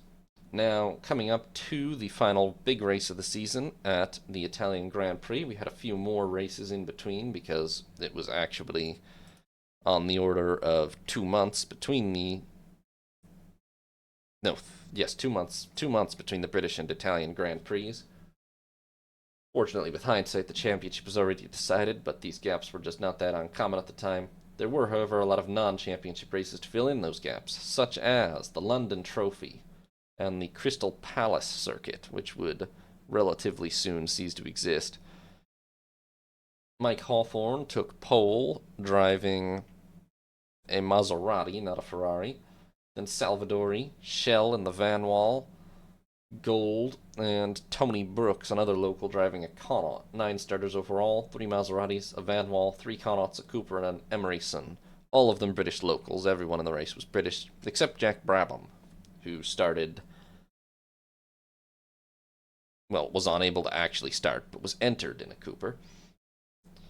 Hawthorne, in the end, won the race pretty comfortably. Well, not comfortably. Hawthorne won the race by only a second and a half from Shell, then Salvadori, Brooks, and Paul Emery in his Emerson, which I'm pretty sure is the only time I've seen the Emerson actually finish a race, so good for him. Gold retires. Another British local race, and a lot of the non-British local races were cancelled, but the British seem to have kind of ignored the disaster on the continent, as is very British of them. Sterling Moss takes pole in not the Mercedes, but I believe his own Maserati, yes. Then Shell in the Van Wall, Gold, Ken Wharton, and Louis Rosier all... no, Wharton was driving a Van Wall. The rest were driving privateer Maseratis. And 5 Maseratis did show up. 2 Van Walls, 5 Connaughts, a Cooper, a Lotus, and a Turner. Which, this is one of the very first appearances of Lotus in a top-level Grand Prix race, although the Lotus in question was not actually a Grand Prix-level car. I think it was an F3 car or something, but... Shell won the race for Van Wall, from Wharton for Van Wall, which was a great success for Van Wall at the time. Moss took 3rd in his Maserati, Jack Brabham took 4th in the underpowered Cooper, and then Roy Salvadori in his Maserati, Gold retiring again, despite his good qualifying results. And so that brings us on eventually to the Italian Grand Prix on the 11th of September, which will be the finale for the 1955 season, thanks to the cancellation of the German, Swiss, and Spanish Grand Prix. Monza, the Cathedral of Speed. 10 kilometers long now, 6.214 miles, a 50-lap race. Built back in 1922 by the Milan Automobile Club, the high-speed ring was out of use for over a decade there, but it was newly renovated at the end of 54 into 55, and for the first time post-war, it is back in use, creating the full circuit with the heavily banked ring, as well as the what we recognize as the more modern profile of the circuit.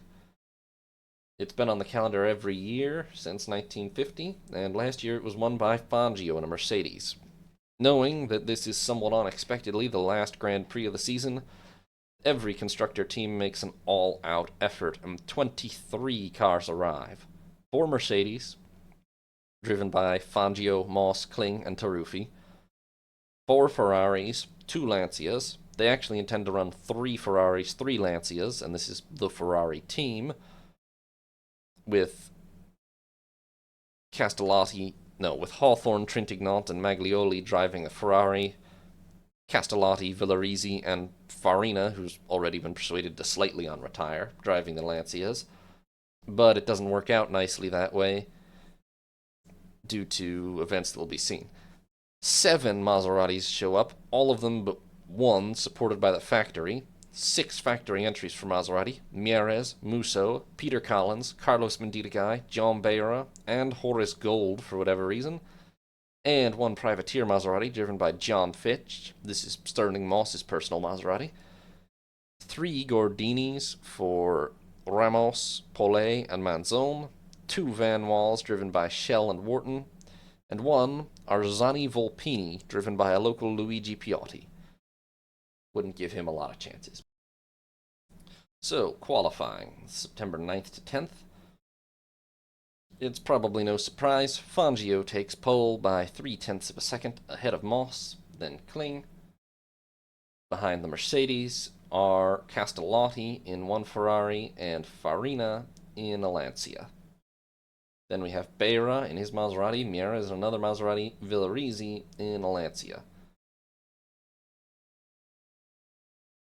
Castellotti drives a Ferrari in the race, but I think he actually set this qualifying time in a Lancia for reasons I'll explain in a moment.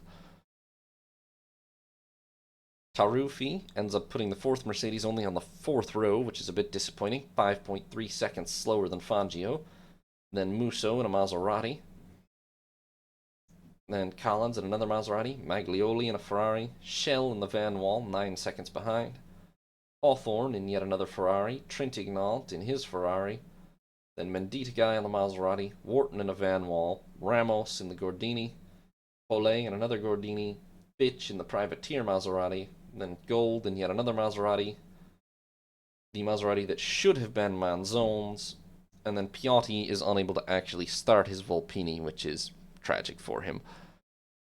Now, you'll note that last Gordini is not driven by Manzone, it's driven by John Lucas. Manzone was supposed to drive what's a brand new 8-cylinder Gordini T32 in its first competitive outing, but that ends up not happening because he has a family emergency, and Gordini's team manager, John Lucas, just decides to drive the car himself instead. He is 16 seconds slower than the other 2 drivers in the older cars, but what the heck. Now, ahead of the race, Farina and Villarizi are both withdrawn due to tire failures suffered by the Lancias in practice. The high-speed oval, as in an instance sort of reminiscent of a more famous one many, many years later, the high-speed oval makes a lot of teams a bit leery about their tires, and in the end, the Lancias are all withdrawn because of several high-profile failures. Castellotti actually did, I believe, qualify in a Lancia, but just switches over to the spare Ferrari ahead of the race. So Ferrari effectively enter just 4 cars for Castellotti, Maglioli, Trintignant, and Hawthorne, with Villarizi and Farina not actually starting the race, no Lancias. Now note that Fangio and Moss are actually using the streamlined Mercedes, while Taruffi and Kling have to make do with the open-wheel version. Also, Maserati bring a special streamlined version of the 250F for Beira to try out. So we do have 3 streamliner cars in here. The actual race, September the 11th. No Lancias because of their tire blowouts. Moss makes a great start, but Fangio was able to reclaim the lead before the end of the first lap. Taruffi makes up for his bad qualifying as he shoots straight up a couple of rows into the top 4. Ken Wharton retires pretty much on the line with a fuel injection failure. By the end of the first lap, it's Fangio, Moss, Taruffi, and Kling, then Castellotti, then Mieres. Musso promptly begins to fight his way past Mieres and Hawthorne. Moss is able to lead for 1 lap, but Fangio retakes the lead again.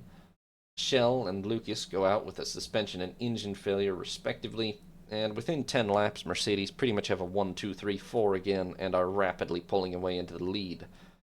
Musso actually manages to, Castellotti is the closest chasing car, then Musso, Mieres, and Hawthorne. By lap 17, the main action is actually Musso continuing to move his way up the field as he catches up to Castellotti, and they start fighting over 5th, which is apparently the only position anyone can contest given how dominant Mercedes are. However, the first crack finally appears in the Mercedes dominance on lap 19 as Moss pulls into the pits with a shattered windshield. He comes out still in 8th and promptly sets the fastest lap as he begins to work his way back up the field. By lap 25, Musso actually finally gets ahead of Castellotti, by which time Moss is already back up to 6th place and gaining fast on Musso and Castellotti. Meanwhile, Collins retires with a suspension failure and Ramos with a fuel system failure. And the retirements continue because on lap 28, having just about made his way back up into the top 4, but not quite, Moss retires as his engine tears itself to pieces. He is not a lucky man, it has to be said. Poulet also retires with an engine failure. So with those two out, it's still a Mercedes 1-2-3 with Fangio, Taruffi, and Kling leading from Musso and Castellotti. And here we have a nice image of Kling chasing Fangio. Note the streamlined versus unstreamlined Mercedes, also the giant, slightly horrifying Michelin Man. The retirements continue, and Mercedes' day continues to be slightly ruined because Kling goes out on lap 33 with a gearbox failure. Musso, however, also goes out with a gearbox failure, and Gold with a suspension failure, which leaves only 2 Mercedes left for Fangio and Taruffi, but with Kling and Musso out, they are pretty much unchallenged. Castellotti and Hawthorne in the Ferraris are the closest behind them, and attrition has delivered Ferrari some success for the day, but they still don't have anywhere near the pace to actually challenge the Mercedes. Now, things go further wrong for Ferrari as on lap 39, Hawthorne retires with a gearbox failure, but they still have Castellotti in 3rd at least.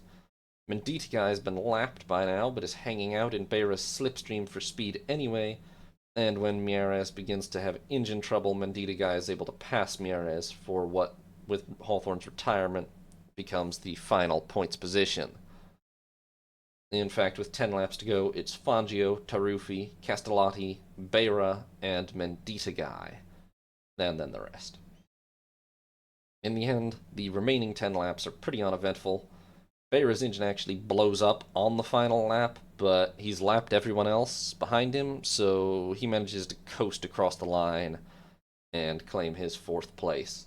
Fangio wins the race by 7/10 of a second in formation with Taruffi, and it is the final victory for Mercedes-Benz in Grand Prix racing for over 50 years, as by this time they have already announced that they will not return to any form of racing for next season due to essentially guilt and image concerns over their partial responsibility for the Le Mans incident. So, it's a win by 7/10 of a second for Fangio and Taruffi in a final Mercedes-Benz 1-2 of their short but very dominant period in 1950s F1. 46.2 seconds back, Eugenio Castellotti, who has really established himself as Ferrari's big hope this year, or Italy's big hope, really, even. 3 minutes 57.5 seconds back in the end, John Beira, technically on the lead lap because, well, he lost about a second and a half to, or not a second and a half, a minute and a half to 2 minutes on the final lap, but that didn't give time for people to lap him. And then Carlos Mendieta a lap down in his Maserati. Also a lap down Maglioli in the next Ferrari. Then 2 laps Mieres in a Maserati, 3 laps Trintignant in the last Ferrari, and 4 laps Fitch in the privateer Maserati. The final championship standings. Juan Manuel Fangio, the only one to actually drop points in the end this year, with only 7 races happening and only 6 Grand Prix. Fangio manages to score points in all 6 Grand Prix, on a technicality as he took the fastest lap point in Monaco, but we count those. So 40 counting points, 41 total. Sterling Moss takes 2nd for the year with 23 points, having taken 1 win to Fangio's 4. And I really can't believe I put the German flag there instead of the British flag, but ignore that. Then we have Castellotti with 12. Trintignant with 11 and a third. Castellotti does get himself into 3rd overall with his podium at the final race, ahead of Trintignant, who after a great start had retirements or non-points finishes for the entire second half of the season. Farina with 10 and a third, 5th, despite missing the second half of the season in the end. Taruffi with 9 after 2 good points finishes after taking over a Mercedes towards the end of the season. Schweikert 8. Roberto Mieres 7, which makes him the leading Maserati for the year in the end. Maserati didn't really get a consistently top driver throughout the whole season, despite often being the second fastest car, especially after Lancia withdrew. Musso with 6, and Beira also 6, also both for Maserati. Kling only 5 points despite driving the whole season in a Mercedes, which is, well, except for Monaco. Did he miss Monaco, or did I just not record a retirement? No, he did miss Monaco. I don't know why. Maybe I knew at the time. Davies just 4 points. And then a whole collection of people with 3, 2, 1 and a third for Maglioli, and 1, which you can pause if you want to read all of them. As for our unofficial constructors, well, Mercedes win 5 out of 6 races for the season, 43 points counting, 44 total. They do have a bit of a disaster in Monaco, but they dominate the whole rest of the year. Ferrari take 24 points, having in the end been more or less the second best team. In many occasions, they were actually slower than the Maserati, but typically more reliable. And some good luck, especially at the start of the year, really helped, because in the second half of the year, they were barely faster than Maserati, if at all. Then the Maserati's 15 points, counting 17 total. Curtis Kraft off an Auser 8, Lancia 6, Kuzma 3.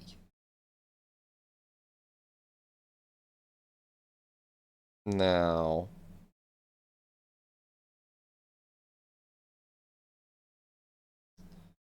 we do have a couple of final non-championship races to wrap up the season. The International Gold Cup on September 24th. Hawthorne puts it on pole in the Lancia, actually. Then Moss in his Maserati, Privateer. Then Musso in another Maserati. Castellotti in the other Lancia. And Shell in the Van Wall. Now, to be clear, Lancia did not really exist as a team at this point. This is Ferrari choosing to enter the Lancia car instead of any of the Ferrari cars, because it's become kind of obvious that the Lancia car is better despite reliability issues. 19 cars all show up to the Gold Cup, 2 Lancias, 4 Maseratis, 1 Ferrari, 2 Van Walls, 2 Coopers, 7 Connaughts, and a BRM. This is at Oulton Park Circuit in Cheshire, England, so unsurprisingly, the bulk of the entry is Brits, but there are, of course, the Lancias and several other foreign entrants. In the end, Moss does hold on to win the race ahead of Hawthorne by nearly a minute, despite Hawthorne qualifying ahead. Then Desmond Titterington in a Van Wall, a local, Reg Parnell in a Connaught, and Roy Salvadori in his Maserati. Shell and Collins retire, while Castellotti ends up finishing 7th in the second Lancia, which is a bit of a failure for him. Not entirely sure what happened. In October, we have, to wrap up the season, the Gran Premio di Syracuse. Luigi Musso takes pole in one Maserati from Villarizi in another Maserati. Then Tony Brooks in a Connaught, Carroll Shelby in a Maserati, and Shell in a Maserati. 15 starters, of which 9 are Maseratis, 2 are Ferraris, 2 are Gordinis, and 2, for whatever odd reason, are Connaughts. I believe they were essentially deliberately bribed into coming. Yes, my information is that Connaught were essentially given substantial starting money just to add more sort of international entrants to this race. No one expected them to be competitive, and this is a very odd race because Tony Brooks wins it fair and square by 50 seconds from Luigi Musso in the Maserati, then Villarizi in the other Maserati, Gold in another Maserati, and Shell in another Maserati. Carroll Shelby finishes 6th in another Maserati. The only retirements really are, well, Manzone in a Gordini, Rosier in a Maserati, several others, but 5 Maseratis finish, and all are beaten fair and square by the Connaught, which is really quite unusual, especially with Musso and Villarizi and Shell driving some of them. So, a good sign for Connaught, maybe? Not really sure what to make of this one. So, as we reach the end of the season, frankly, despite a very interesting start, it ended up being quite dominated by Fangio. he outqualified Kling 6-0, Moss 5-1. He beat Moss 4-1 in races, and some say it was basically 5-0 and he gave Moss the British Grand Prix. I'm not entirely sure about that. I don't want to put anything against Moss, who was a very, very, very good driver, but in any case, Fangio wins 4 out of 6 races and becomes the first 3-time champion of the world. Mercedes, of course, totally dominate the year, but announce their withdrawal at the end, thanks to this being what we have to say was an exceptionally tragic season in the end. Fortunately, the second half after the Le Mans disaster was disaster-free, that being sort of the crowning moment of the season, I guess, but at least 4 Grand Prix racing drivers died this season. 2 more suffered career-ending injuries, and of course 83 spectators died at Le Mans, which was not a Grand Prix race, but had a huge impact on racing across the world. Next season, hopefully, will be a little bit less tragic. We will, of course, have at least a few safety changes to account for the disasters of this year, although the greatest changes would not actually come until the 70s. And in a competitive sense, of course, it will be a post-Mercedes era, which leaves us pretty much with an Italian-dominated championship once again, in theory. No Alfa Romeo now. It pretty much just looks like Ferrari against Maserati.